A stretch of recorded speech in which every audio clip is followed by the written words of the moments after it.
We don't want them either. That's why they have embedded themselves in all parts of our society.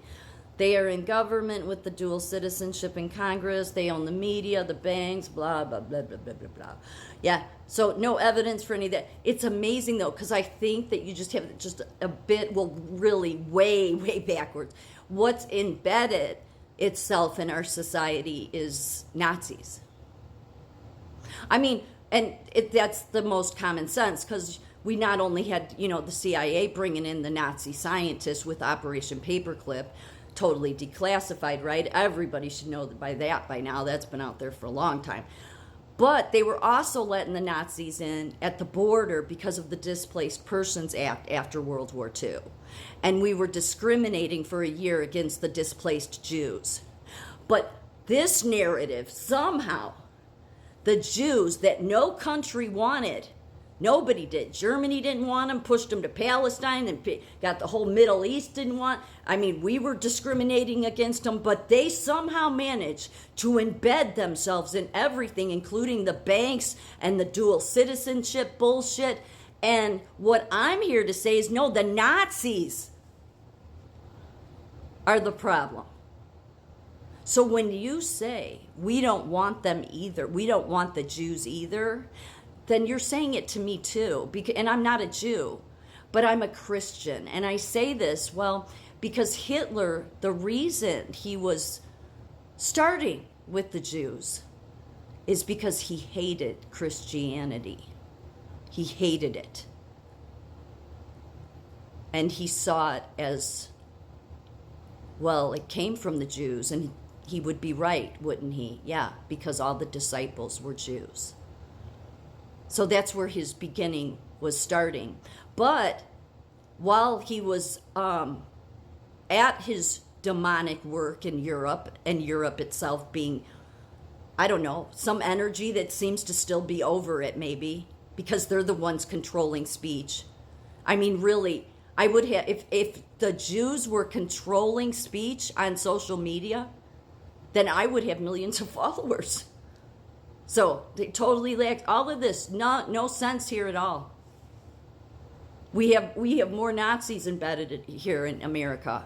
Yeah, I don't think that's going to work out well for them, but I'll get to that in a minute. Did you know that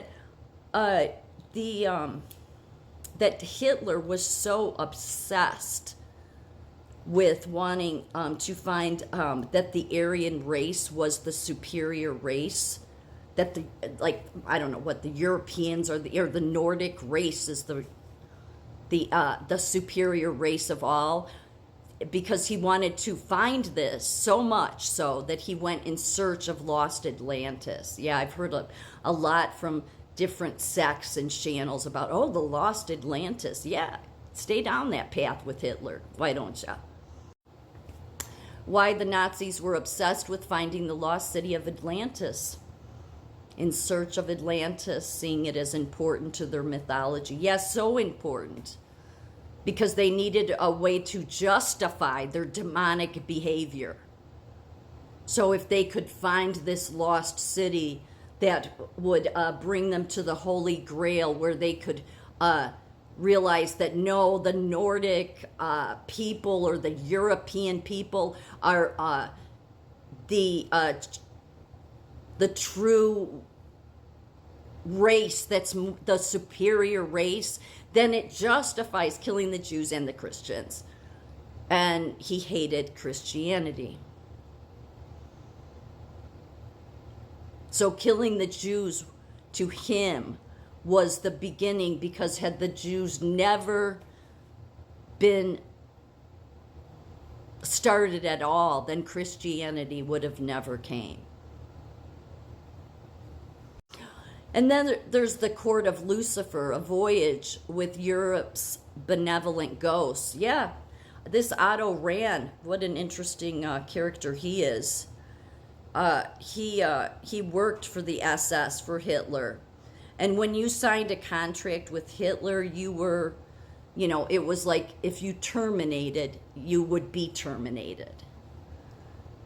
But his role was going on this journey with others to find how the true Aryan race is superior.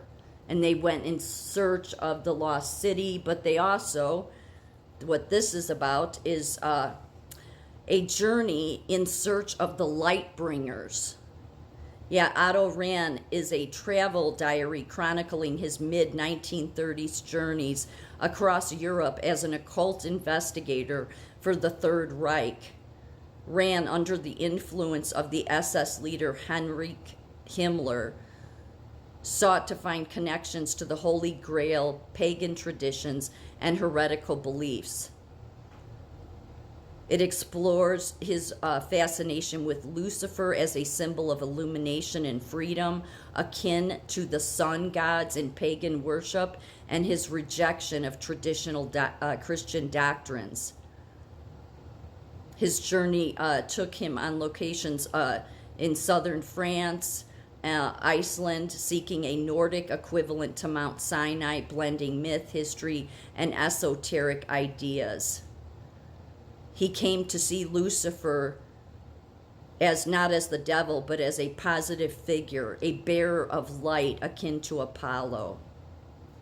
He saw Lucifer as a liberator and intermediary, embodying illumination and freedom, in contrast to the oppressive spiritual tyranny he associated with Yahweh.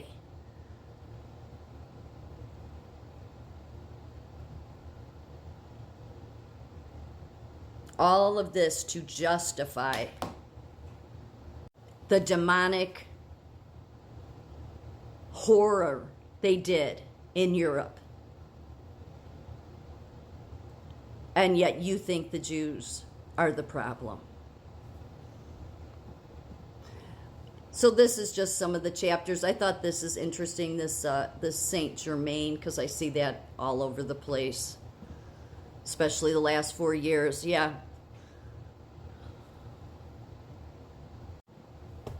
By the roadside in southern Germany, worms. Yeah, Germany definitely seems to have some.